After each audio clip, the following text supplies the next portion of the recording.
Alam naman natin na marami tayong mga kababayan dito sa Canada na sa ngayon ay malapit na mag-expire ang mga work permit.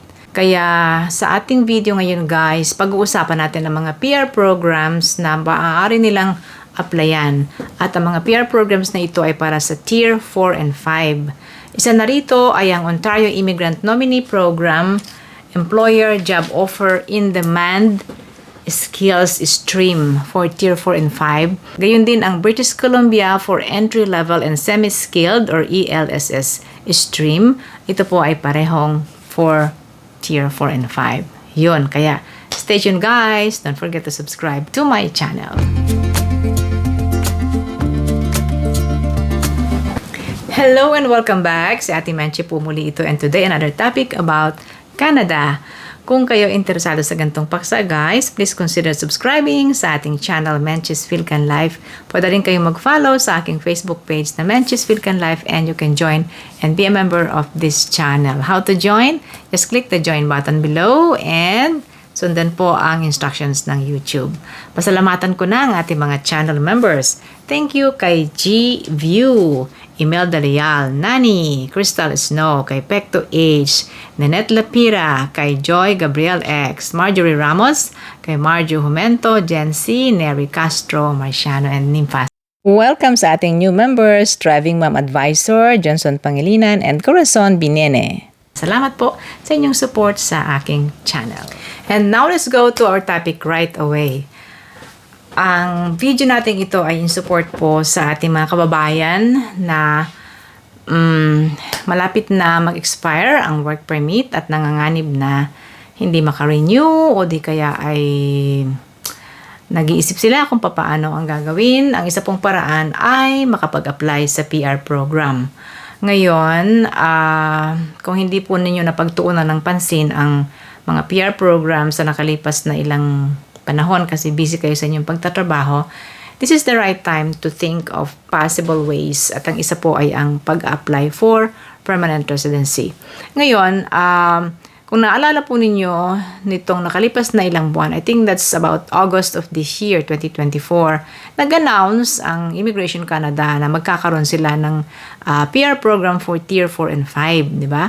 Kasi po ang Tier 4 and 5, yan yung mga ordinaryong trabaho ng marami, katulad ng mga food counter attendants, mga nasa construction industry, nasa mga low-wage jobs, yung mga ganon, no? Pero hanggang sa ngayon po ay hindi pa nagmamaterialize. Wala pa silang formal na inaanunsyo na PR program for Tier 4 and 5. Kaya naman tayo, nagre-research din tayo kung ano-ano yung mga existing na programa for Tier 4 and 5, at meron po mga existing na. Tulad halimbawa na binabanggit natin ang OINP, Employer Job Offer in Demand Skills Stream dito po sa Ontario. At maging sa ibang probinsya ay meron din po. Hindi ko lang ma-discuss lahat ngayon. So, dalawa in particular ang ating di-discuss, and then ipapakita ko rin sa inyo at ang ilan pa sa mga PR program na pwede ninyong pag-aralan. So, ang OINP na ito, In Demand Skills Stream po, ay isang PR program ng Ontario para sa iba't ibang sektor na sakop ng Tier 4 and 5. Ito po ay yung in-demand dito sa probinsya ng Ontario, sa workforce ng Ontario. At ito po ay open para sa mga inside Canada na or outside Canada. Ibig sabihin, kung narito na nagtatrabaho na, mas malaki ang tsansa. At mamaya po ipapakita ko sa inyo kung ano-ano yung mga trabahong yon, yung mga in-demand jobs na yan.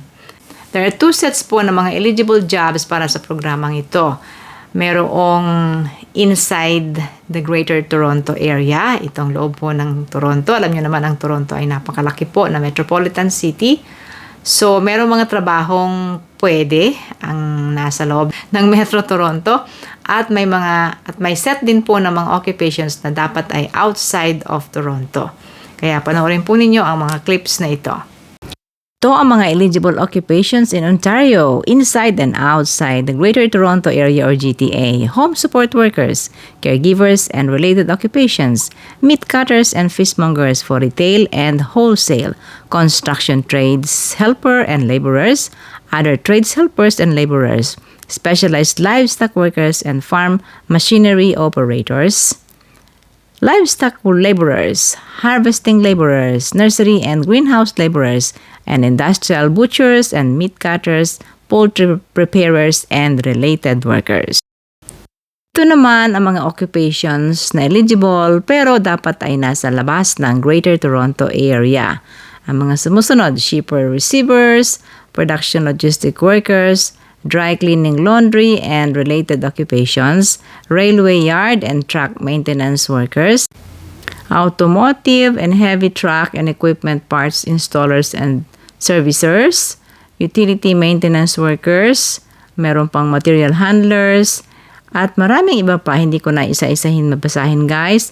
Ilalagay ko po sa description box ang link na ito para doon ninyo mabasa at makita kung kayo ay isa sa may trabaho na qualified for this stream ng OINP in Ontario. Take note guys, may babanggitin ako sa inyo na importante, kailangan nga lang ang inyong sweldo ay from median wage to above the median wage.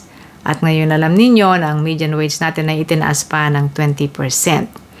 At kailangan din ang trabahong ito ay urgently needed and it is within the province of Ontario. How to apply? Ang Ontario po ay mayroong expression of interest para sa Provincial Nominee Program. Ibig sabihin, magsasubmit muna kayo ng inyong expression of interest bago kayo imbitahan ng Ontario to apply for this program. Ang mga requirements, 9 months lang na work experience, full-time or part-time. Kung full-time, kung part-time po, yung equivalent number of hours, high school education or grade 12, Canadian High School, at kailangan may English test din kayo na at least ay CLB level 4 or higher. Ilalagay ko po ang link sa description box para higit ninyong mabasa. Sa province of British Columbia guys, meron din.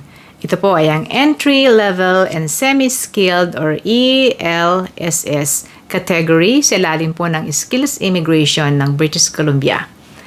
Ito ay para sa mga nasa tourism, hospitality, food processing at iba pa. Kung magiging successful kayo sa application ninyo, inonominate kayo ng British Columbia for the federal PR program. And this is for Tier 4 and 5. Ayun, kaya kahit di pa lumalabas yung pinapangako ng immigration pathway for Tier 4 and 5, meron na po mga existing katulad nitong nasa British Columbia.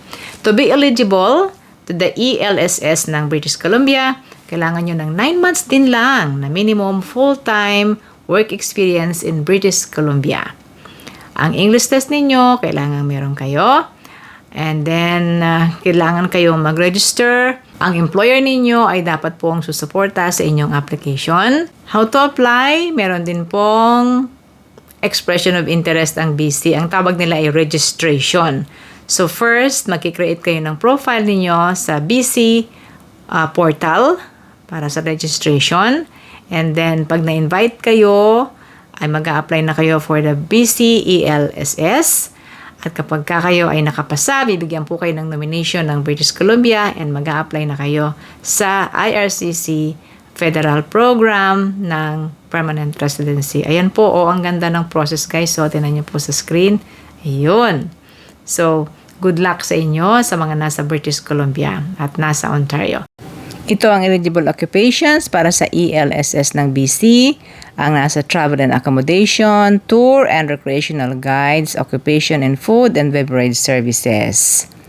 Meron ding mga cleaners employed directly by hotels and other service occupations employed also by hotels. At ang food processing, tingnan nyo guys, baka kasama ang trabaho nyo dito sa ELSS ng BC, then you can apply. I-check nyo rin guys ang mga programang ito sa iba't ibang PNP programs ng mga probinsya ng Canada. Kung nasaan kayo, check nyo ang mga ito at maaaring dito kayo pwedeng mag-apply para sa inyong PR program. Good luck to everyone! At sana po'y magkaroon ng solusyon ang ating mga kababayan sa kanilang kasalukuyang status ngayon sa Canada. Kung nagustuhan niyo ang ating paksa guys, please consider subscribing sa Menchis Philcan Life. You can also follow me sa aking Facebook page na Menchis Philcan Life. You can also join and be a member of this channel. Thank you po sa ating mga channel members. Thank you kay G View, Imelda Leal, Nani, Crystal Snow, kay Pecto H, Nanette Lapira, kay Joy Gabriel X, Marjorie Ramos, kay Marjo Jumento, Jen C, Neri Castro, Marciano, and Nympha. Welcome sa mga new members, Thriving Mom Advisor, Johnson Pangilinan, and Corazon Binene. Salamat po sa inyong support sa aking channel. Yan na muna guys, si Ate Menchi po ito from Toronto. Maraming salamat. Bye everybody!